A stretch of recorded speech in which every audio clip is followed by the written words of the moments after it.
What's up, bros and hoes? It's the off-road dual sport guy. So I want to talk about the T7.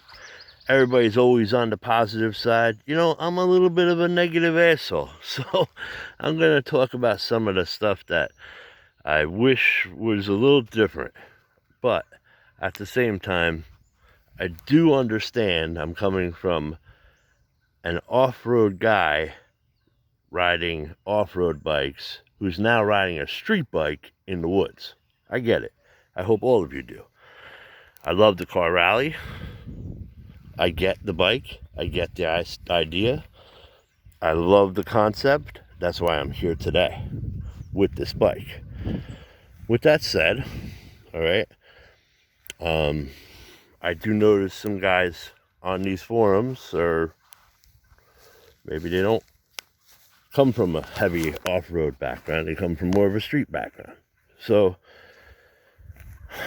let me start with my number one thing that can't be changed and I have to just learn to live with is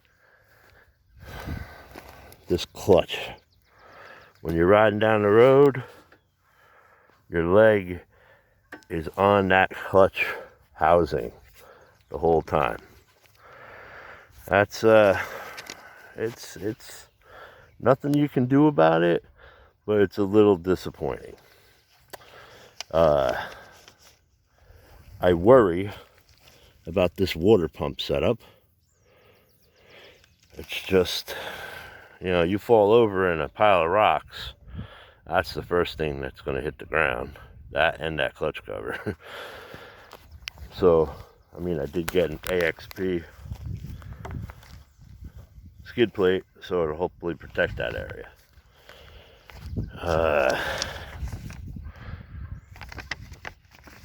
Tires. I see a lot of people posting with the most gorgeous body makeover kits and, you know, decal kits, and they're great. And then I see these tires on the bike still. You're not riding off-road with those tires. Not real off-road. You're riding a dirt road, maybe. So that's got to be changed first thing. You know, the hand guards. They're great for keeping wind off you. That's about it. I've seen guys post their surprised that these broke when their bike fell over. Not if you've been riding off-road, you wouldn't be surprised at that. The suspension.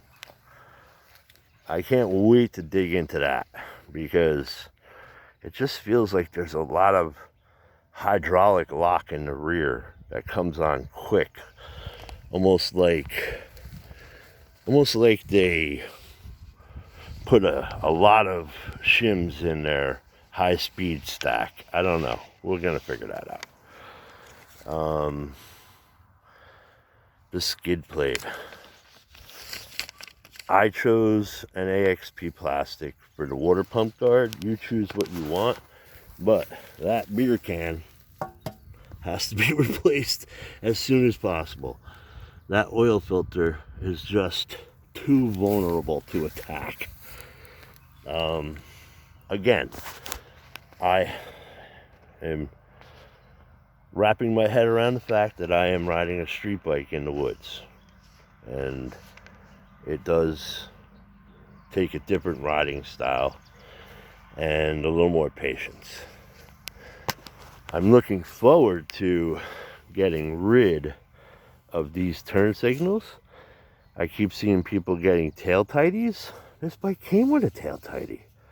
All you gotta do is bolt all this stuff off, and you know, you lose all that ugliness, get rid of those turn signals, and your license plate can mount right here.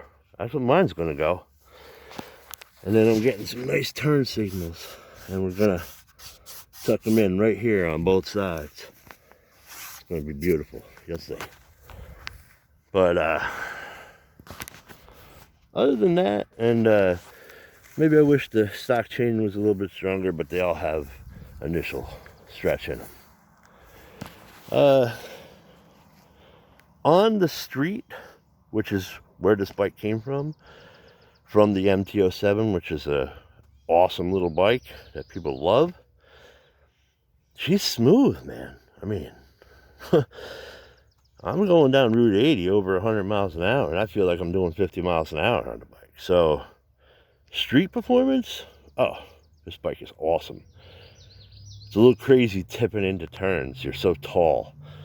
But she holds them with those tires. So, for street use, yes, guys, those tires, they're fine. I'm sure on a dirt road, maybe aired down some, they'll probably do okay too. But I personally am going to be putting some knobbies on today.